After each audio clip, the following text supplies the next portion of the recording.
For more information about our network and to check our additional show hosts and topics of interest, please visit voiceamericahealth.com.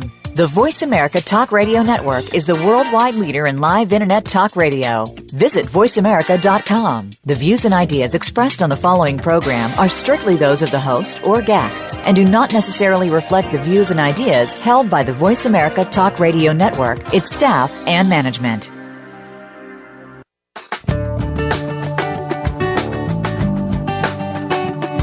More than 40% of people in their 40s and 50s have both an aging parent and a child under the age of 21.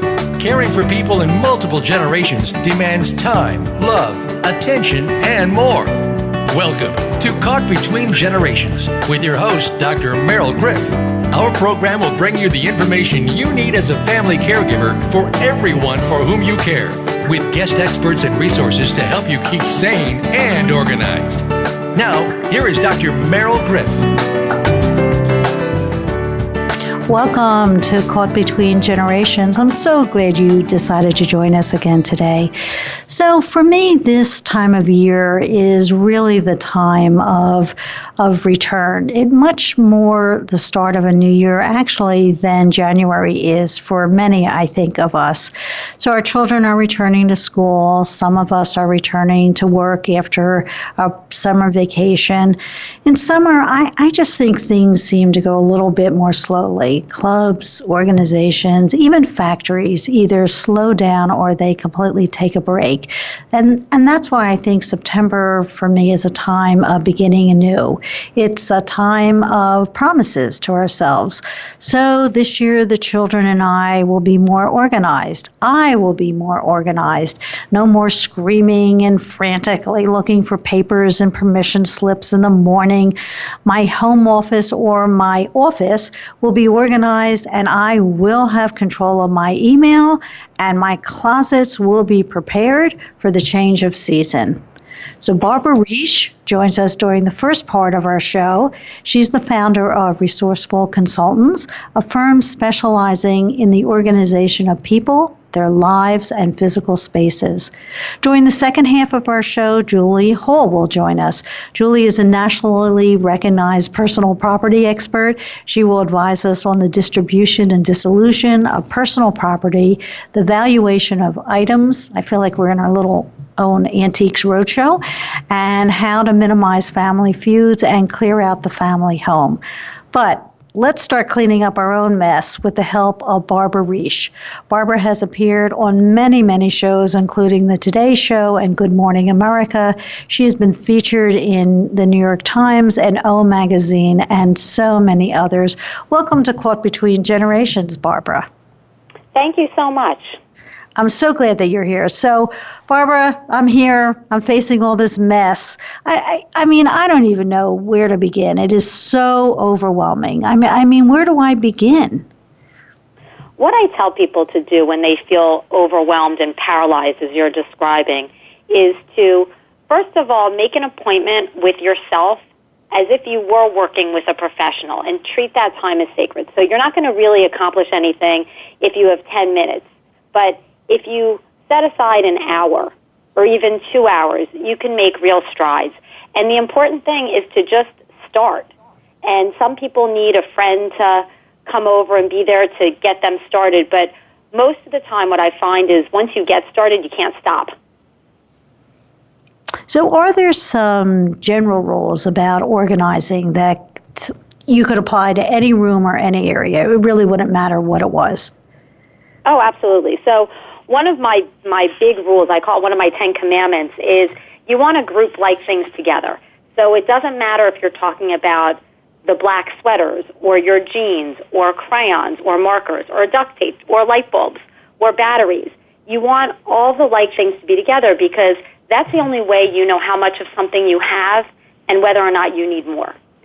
Also, another commandment that I use is that you should use uniform containers. So it doesn't matter if you're talking about hangers, for example.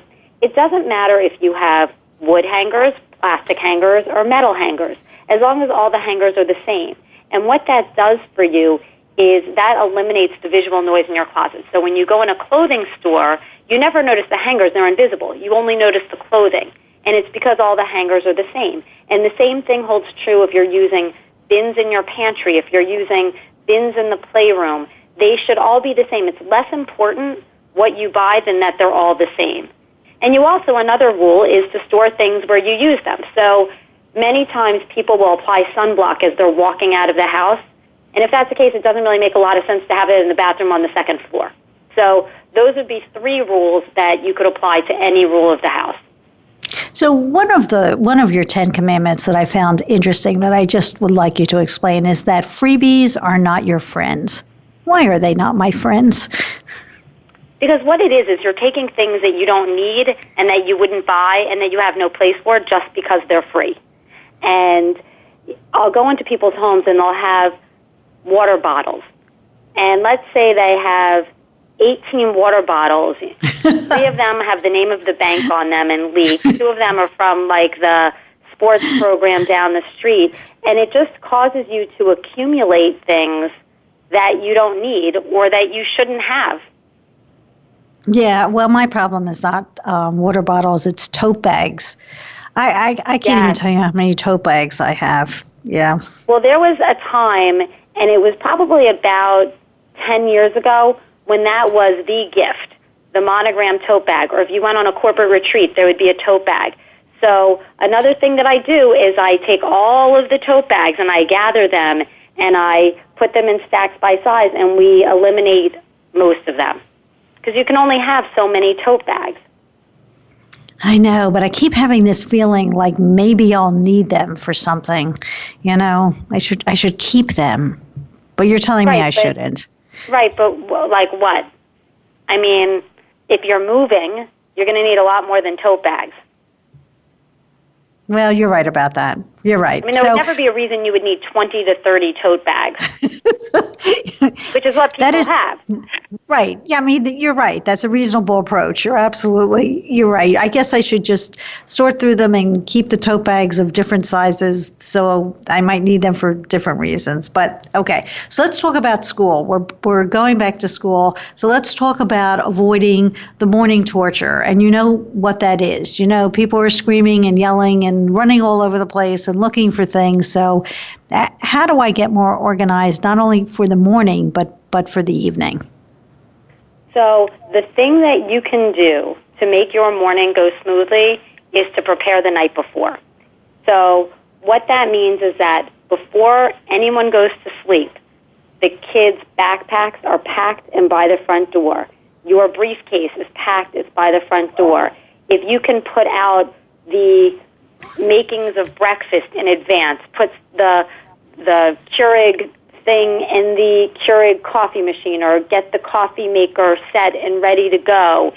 If you can have the tennis bag, if your child has tennis, if you can do that the night before when you're not rushing, then the morning goes smoothly. I also find in many families the morning is sort of like Groundhog Day, and it's the same thing every day. This child is, going in slow motion with the TV on, and their teeth aren't brushed, and you just really have to get into a routine. And once you get into a routine, there's not a lot that can go wrong. You know what this reminds me of? We have a friend, and it isn't funny, but she had to return to India because one of her parents was ill, and thank goodness. Her mother ended up being fine. But he was telling the children, he's like, well, Mom has to go back to India for 2 weeks. And the youngest child looked at him and said, oh my gosh, we'll never survive. Right. That feeling of desperation of, we're so disorganized, it's just not going to go well. Barbara, what's your suggestions for homework? So I think that people get really hung up on their children having a desk in their room. And somehow people feel that this is the holy grail of success, that if there's a desk in the room, that the kids will be successful. And that's actually not true. But what they do need, and what my recommendation is a place where they can do homework, where all the things that they might potentially need, they can reach without getting up. So if your child does his or her homework at the kitchen table, then there should be perhaps a caddy that you can take out of a cabinet that has pens and sharpened pencils and whiteout and a ruler and magic markers. Whatever they're going to need should be there, because once a child gets up to go get something, they're lost for another 30 minutes. And so it doesn't matter so much where they do their homework, just that they have a well-lit, uncluttered place with their supplies nearby to get it done. Actually, when as a therapist, I used to tell parents, especially of younger children, that the kitchen table was a great place to do homework and that everyone should be there, everyone. And that included the parents. And you could be cutting coupons, or you could be folding laundry, or you could be reading a magazine. It really didn't matter what you were doing. But your presence was good because you could redirect the children back to the homework. And that's really what they needed, was that redirection. What, Barbara, are your suggestions for play spaces and, let's face it, all of these toys that just clutter up our houses? Right. Well, if you start by grouping like things together, you can see if you have, for example, 6 different versions of Monopoly and 5 different versions of the memory game and what you have duplicates of. So just start by not having duplicates. The other thing I suggest is after a birthday party that you get rid of or you exchange anything that you already have. And if you decide to keep the newer version, then you get rid of the predecessor version. I also will tell people that right before there is a holiday or an occasion that lots of gifts will be coming into the house, that's when you as a parent have the most leverage of all. And to say to the children that this is all the space that you have for toys, and it's full. So unless you empty it out, there's not going to be any room for new toys, and mean it. And it's also a nice time to incorporate a philanthropic bend. You know, let's take the toys somewhere, involve your children. And I haven't found many children who don't really embrace the giving of toys to children who have less than they do, when they feel that they're in control of the process. I will kind of add in my own little personal suggestion, and that is for those of us who have basements or storage areas, I used to collect some of the toys, put them in bags, and put them away. And then, like on the third day, you know, it was snowing and there was no school and I was ready to kill the children. I used to bring out these bags, and it's like new toys. It was like unbelievable. It was really great. Thing you can do is, if you have a big basement, is you take that bag of toys, and if the kids don't ask for the toy in 3 or 4 days or a week, then that's a good sign that you can eliminate it. But what generally happens is there's this big pile of toys that the children see, and maybe they haven't seen those toys for a while, and all of a sudden they sit and they say, oh my God, I love this toy, and they start playing with a toy they haven't played with in 2 years, and you doubt whether it's time or not to get rid of that toy. So generally, there's this much space for toys, and when it's full, there's no room for more toys. Good point. That was a good point, which is why, Barbara, I'm sure your home is very organized, and mine is always in process. So we're about to take a break, and when we return, I want to discuss with Barbara organization in the office. And once again, it doesn't matter whether you have an office you go to or whether it's a home office, the issues are still the same. And I want to talk to her about what she calls digital decluttering. I thought that was a great term. And also some tips for time management. Stay with us. We'll be right back.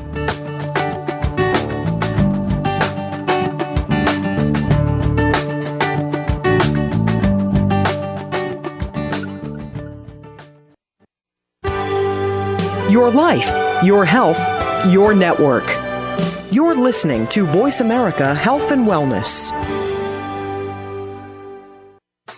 At SarahCare, we provide daytime activities and health-related care for seniors who need assistance and support during the day. It is 101 activities and home by dinner. While we pride ourselves on the quality of our care, the SarahCare way sees beyond your loved one's needs to understand them as a unique individual. We care for individuals with chronic diseases, memory loss, stroke, Parkinson's disease, or those who may be feeling depressed and isolated. Our program is designed to encourage seniors to remain involved in activities of their choice, customized to meet their interests and abilities.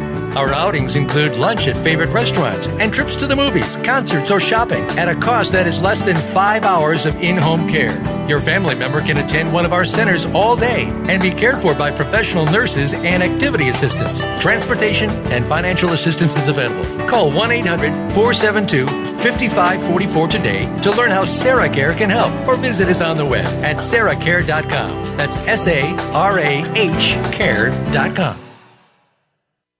What causes us to be sick? We're not talking about the actual illness or the scientific cause of illnesses. We're talking about your body and health. Listen for the healing whisper of return to peace. Each week, host Dr. Marianne Chase shows you how to listen to your heart to identify poor health, stress, and disease. You'll learn how to heal energetically and spiritually, as well as physically. It's time to depend less on the drugs and more on the heart. The Healing Whisper airs live every Friday at 11 a.m. Eastern Time, 8 a.m. Pacific on Voice America Health and Wellness.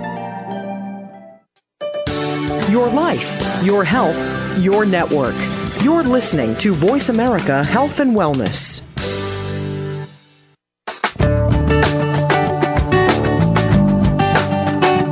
You are listening to Caught Between Generations. To reach our program today, please call 1-866-472-5792. That's 1-866-472-5792. You may also send an email to Dr. Merle at caughtbetweengenerations.com. Now, back to the show.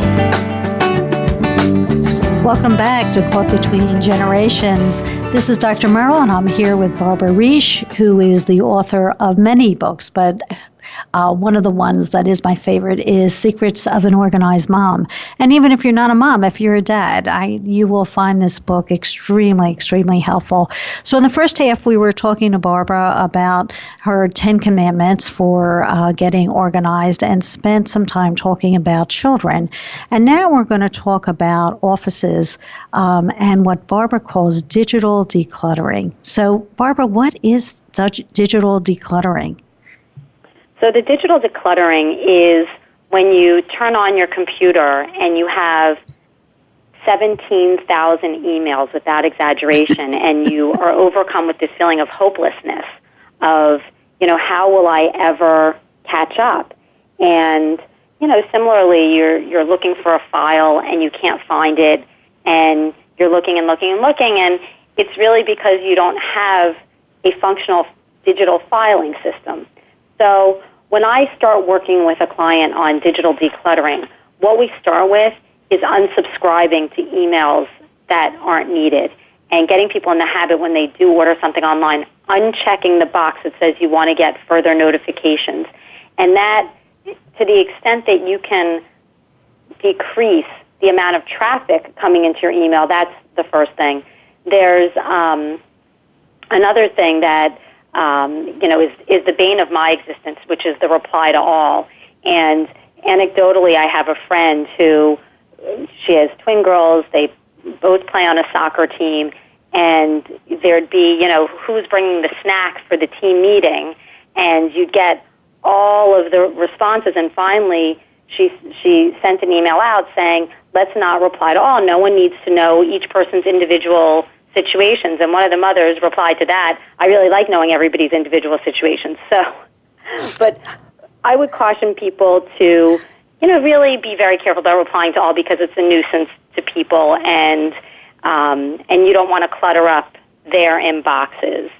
And also, when you're trying to declutter your email, one option is taking every single email from, pick a date and time, a week prior, a month prior, and putting it into a file that you call, emails from this date to this date, and then just ignore them. And then it's almost like you're starting fresh, because 90% of the emails that you end up saving, by the time you get to them, the information is irrelevant anyway. And the stuff that's important, you'll get to, or people will email you again if they really need a response. What is your suggestions for passwords and login names? So I use an app personally called 1Password that saves all my passwords. And one of the features in it is that it can generate a unique password for you. So, make sure your passwords aren't obvious things like your birthday or your address. You should not use the same password for every single thing. You need to vary them. But the beauty of using something like 1Password is you only have to remember one password, and then that will get you in and get you to all your other passwords. But writing them down on scraps of paper, having them on one sheet of paper is a security risk. The best way to do it is to have an app that stores them for you. Barbara, what's your suggestions for actual paper? Because I mean, even though all of us are trying to go green and we're trying to go digital, let's face it. We're still dealing, many of us, with paper. Right. Well, really, it's about having, in the same way that I would recommend having appropriate digital files, you need to have a place to put your paper. So if you don't have a desk with a file drawer, then there are many file boxes that you can buy that are big, small, fancy, or plain, and you need to create files. And one of the biggest mistakes that I find that people make is that they have too many files instead of too few files, so they create a file for every single piece of paper they have when that's really not necessary. So instead of having one file for your car and one file for your garage if you live in a city and one file for the Easy Pass and one file for the car insurance, you really could just have one file that says auto and have all those things in that one file, because it will make your filing much less administratively burdensome, and that way you'd be more likely to do it. So let's talk about time management, because you said at the beginning of the show that you have to schedule time for this, and it's important, and in the end it'll make you feel better, and it'll allow you to be more efficient and thus actually have more time for some things that you like to do.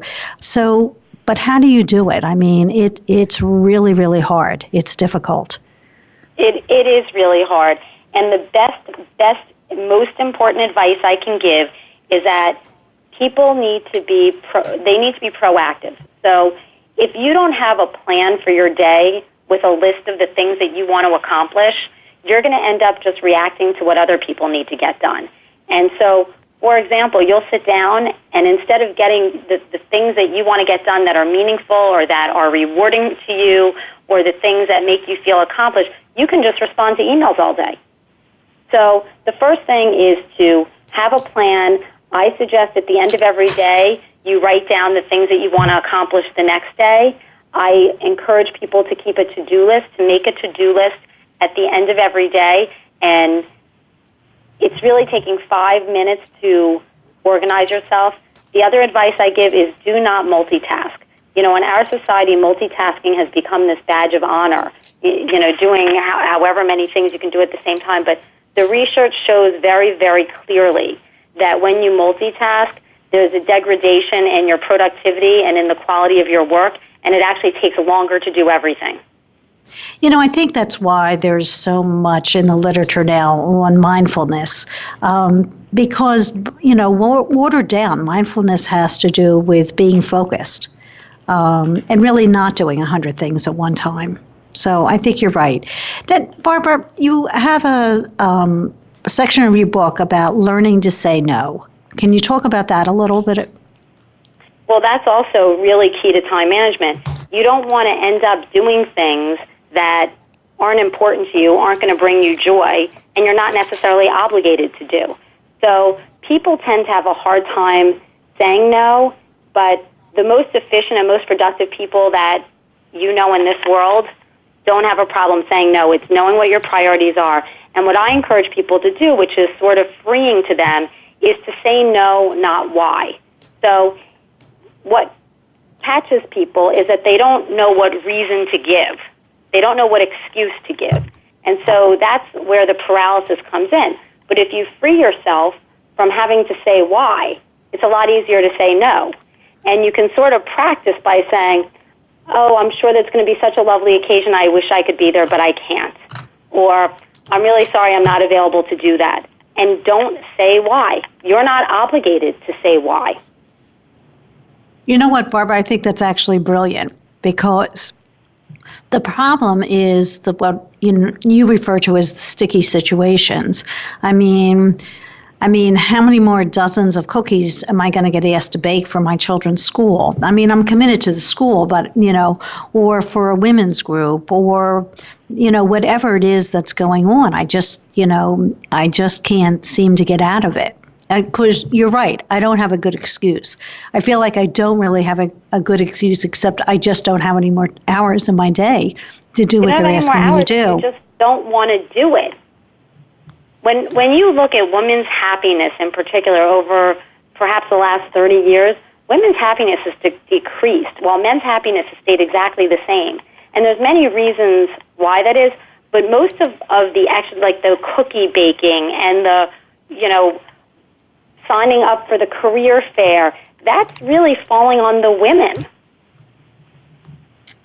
Yeah, you're right about that. So we need to learn to say no, and we need to schedule time for ourselves. You're absolutely right. So, Barbara, tell me, what is a professional organizer? Because is that a correct title for what you do? That is. Okay. So what is a professional organizer? So what a professional organizer does is they go into your home or your office and they basically find a place for everything and put everything in its place. That would be the best way to describe it. Yeah, I have actually one of my staff who is very, very organized says that everyone in her everything in her home has a home.